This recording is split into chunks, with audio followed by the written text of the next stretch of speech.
Les États-Unis qui fêtent ce vendredi les 250 ans de leur indépendance. L'occasion de s'interroger sur l'état de santé de l'oncle Sam. Bonjour Wilfried. Bonjour David. Wilfried Galland, directeur général adjoint chez Montpensier-Bevel. L'activité se porte bien. Quand on se regarde nous en Europe, on n'a pas de leçon à donner. Je veux dire, les Américains, c'est clair. en dehors de l'inflation à 4%, qui va redescendre mécaniquement puisque le pétrole a rebaissé, l'emploi se porte bien, la bourse est au plus haut, ça va pour eux? Oui, ça va. Après, quand on regarde le détail des chiffres, on se rend compte qu'on a une certaine évolution dans la croissance américaine. On a une croissance américaine qui repose moins sur la partie consommation, plus sur la partie investissement.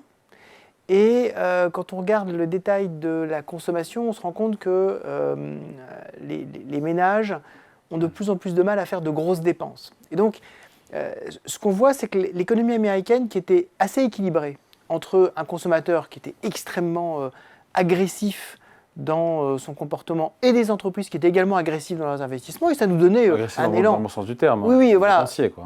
Exactement. Et donc on avait effectivement un élan qui était un élan assez puissant de l'économie américaine.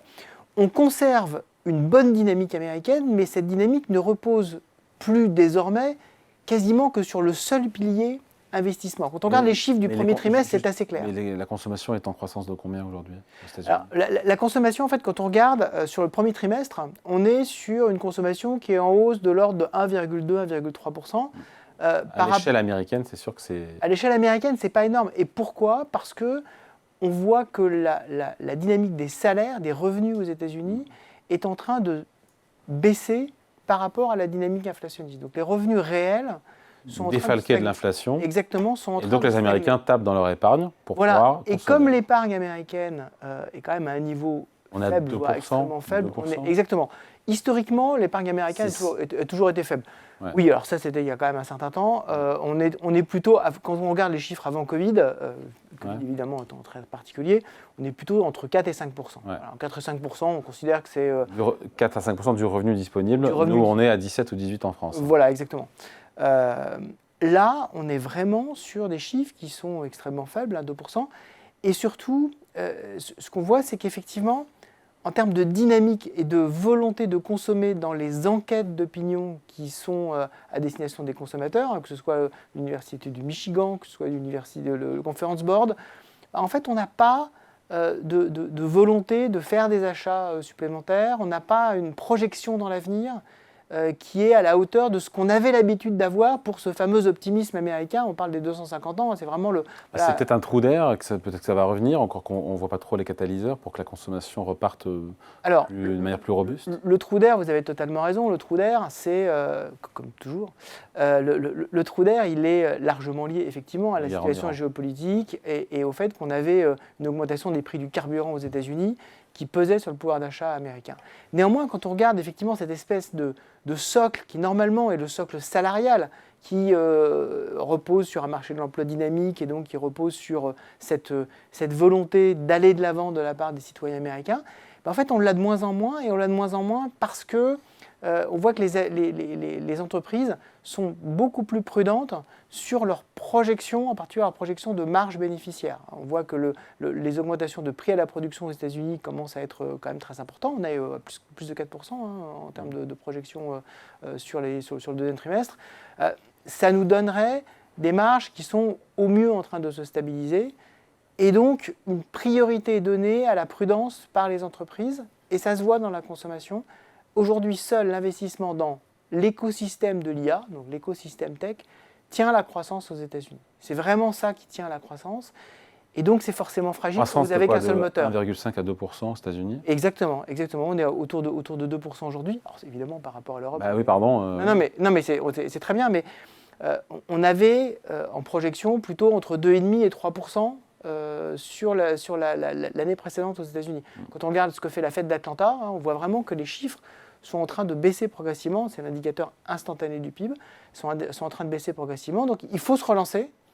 C'est peut-être un des objectifs de Donald Trump, sans doute d'ailleurs, avec toutes les célébrations qui ont lieu là, qui vont avoir lieu autour du 4 juillet, montrer que l'économie américaine va bien.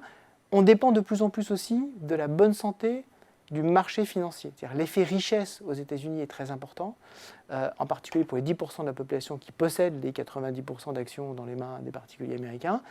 Et donc, il est très important que les marchés tiennent. Et si je vais même un cran plus loin, c'est même très important que SpaceX tienne en bourse. Parce que SpaceX qui a remonté un petit peu, qui a repris 10%. Voilà, en fait, il y a tellement d'impact sur les particuliers américains qui sont les premiers. C'est le moteur de l'IPO de SpaceX. Hein, les institutionnels, ce qu'on appelle la smart money aux États-Unis, les hedge funds ont très peu acheté en fait, de titres SpaceX. C'est vraiment les particuliers qui ont fait l'essentiel. On a cette statistique assez hallucinante que le lundi suivant l'introduction en bourse de SpaceX sur le New York Stock Exchange, 74% des actions échangées au total étaient des actions SpaceX. Ouais. Wow.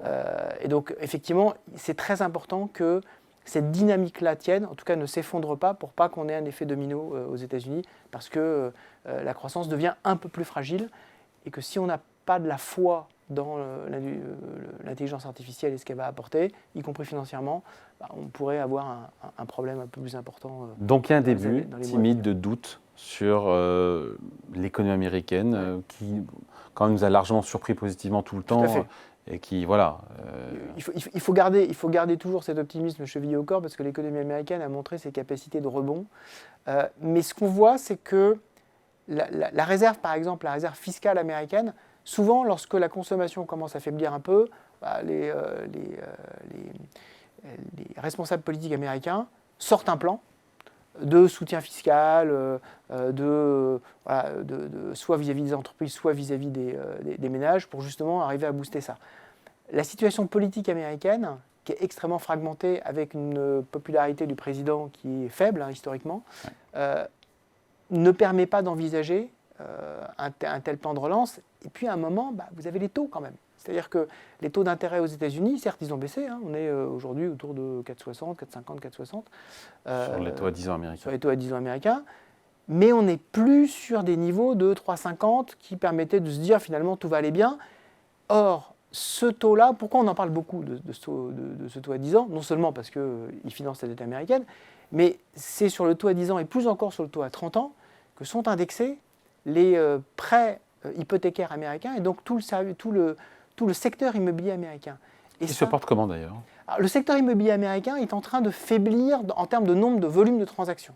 Donc les prix se stabilisent, mais en termes de volume de transactions, on est sur des volumes de transactions qui baissent depuis le début de l'année parce qu'on a atteint des prix qui sont aujourd'hui des prix qui sont quasiment insupportables pour l'américain moyen.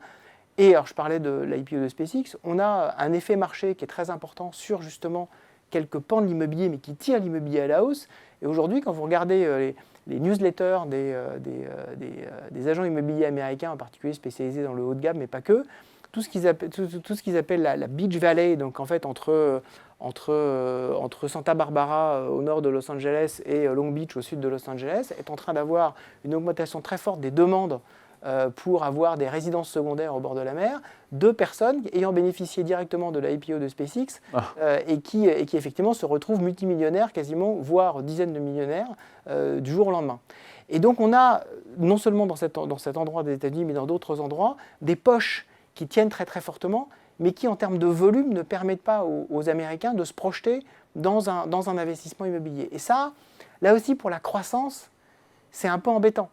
Ça veut dire que vous reposez vraiment votre secteur de la construction sur la construction de data centers et sur la construction de... mais il n'y a pas de drame que l'Amérique soit 1,5 ou 1,8% de croissance. Absolument pas, absolument pas. Mais mon point aujourd'hui, c'était de dire qu'on se repose peut-être trop sur les États-Unis. C'est-à-dire que y compris moi-même, nos scénarios économiques reposent sur cette capacité américaine à se relancer au-delà de 2,5% de croissance pour entraîner à la fois le monde, l'Europe et l'intégralité des continents dans une spirale positive. Attention parce que, effectivement, les moteurs sont plutôt en train d'être, en tout cas, affaiblis.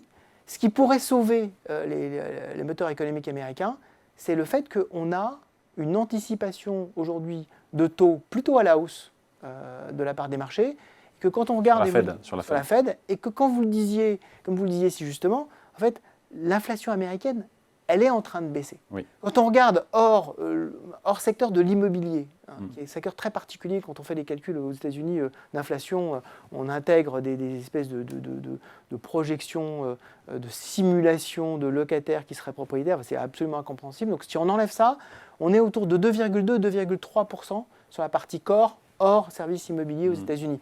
Donc il n'y a pas de raison véritablement d'anticiper une augmentation des taux aux États-Unis. Or, les marchés sont plutôt sur une augmentation des taux.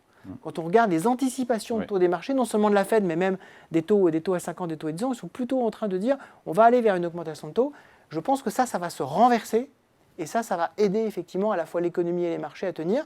Mais on dépend beaucoup de ça. Comme d'habitude, en général, quand les marchés parlent, il faut d'abord écouter la petite voix des taux qui ne parle pas très fort, mais qui est souvent la plus importante à suivre. L'explication signée Wilfried Galland, directeur général adjoint chez Montpensier Arbevel. Merci. Merci David, merci beaucoup.